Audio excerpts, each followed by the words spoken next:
Good evening and thanks for tuning in. I'm Ann Powell with the WJTS News. Managers at Holiday World are dealing with the second medical emergency in under 2 weeks.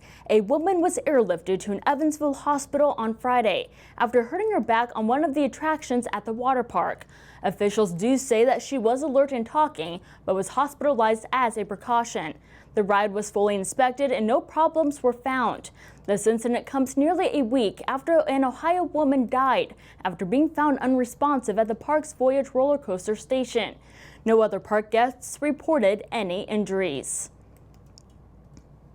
Reports of a belligerent female yelling at gas station employees put 2 Kentucky residents behind bars over the weekend. It happened at the Sunoco gas station on Main Street in Ferdinand on Saturday morning. When police arrived, the female began to drive away, but was pulled over at the Main Street and South Industrial Park Road intersection.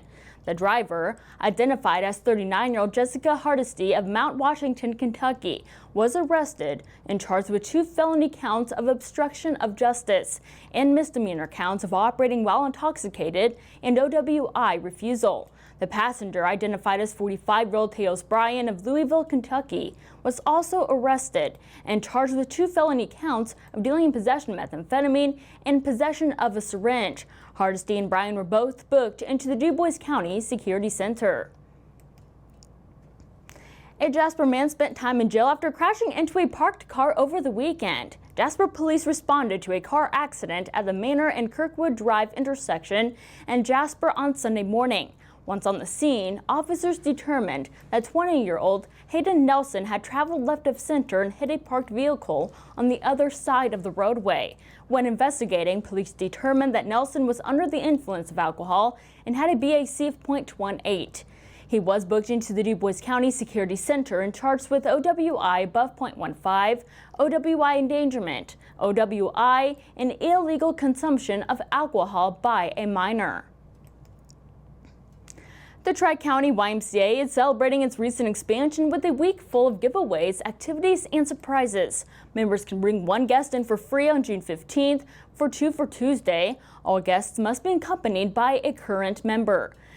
Group exercise classes are also free all day on Wednesday, June 16th, and any child that attends the library summer program on Thursday, June 17th, will be entered for a chance to win a kid-friendly prize basket.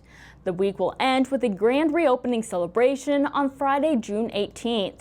Guests can enter the facility for tours between 4 and 7 p.m., enjoy refreshments in the lobby, and enter to win giveaways. Those who attend on Friday evening will also be entered for the chance to win a set of AirPod Pros, which is the grand prize. The Tri-County YMCA is also waiving all joining fees all week long for any new members who choose the membership draft payment option. The Tri-County YMCA is located at 131 East 16th Street in Ferdinand. For more information, you can visit the Tri-County YMCA Facebook page.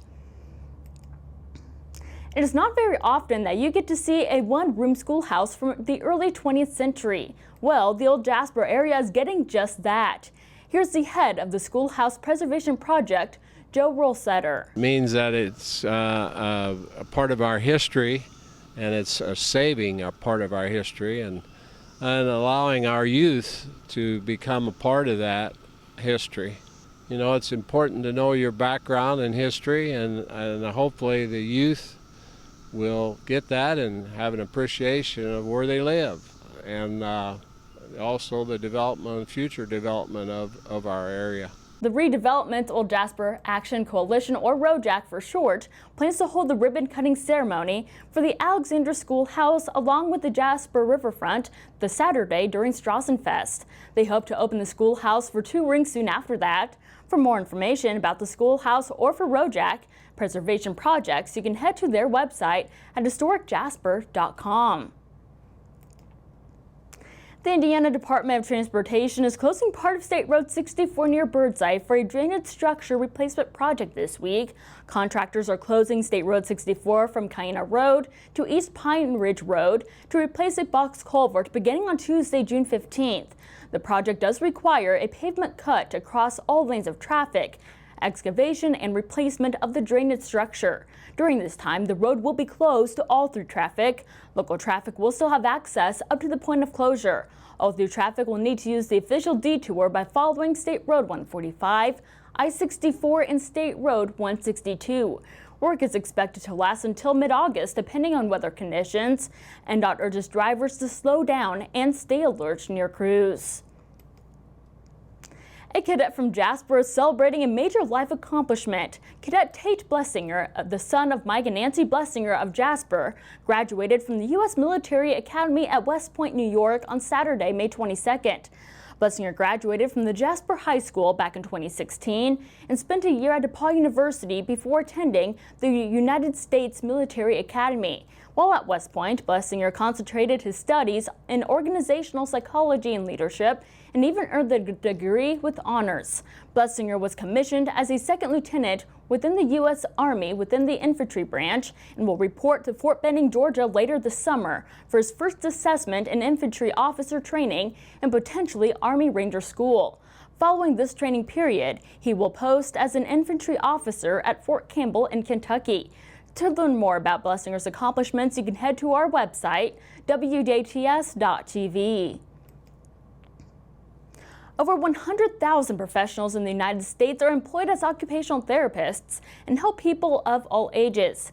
They also often help children with disabilities, those recovering from injuries, and the elderly who are suffering with physical and cognitive changes. The Indiana General Assembly is also looking at ways to make these services even easier to access for Hoosiers. Here's State Senator Mark Messmer with those details.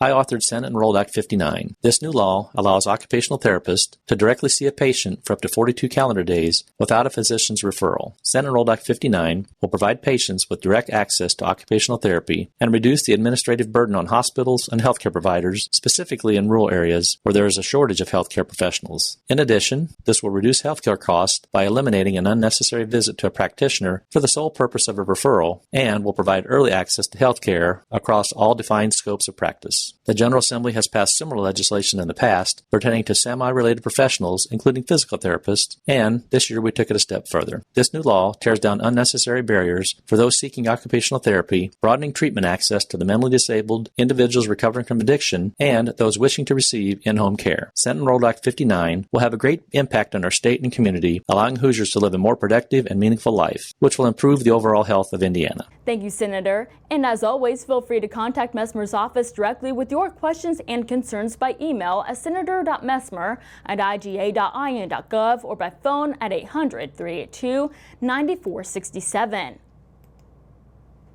Memorial Hospital and Healthcare Center in Jasper is offering a class next month that could end up saving a life. The next Heart Saver CPR with AED class is held on Monday, July 12th from 5:30 to 9:30 a.m. in the Health and Wellness Classroom at Memorial South Side Office in Jasper. The American Heart Association course is designed for lay personnel who serve as rescuers as part of their job responsibilities for the general public who have direct access to an AED.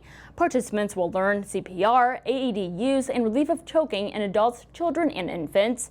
In order to complete the course and receive the course completion card, participants will have to successfully complete a skills evaluation.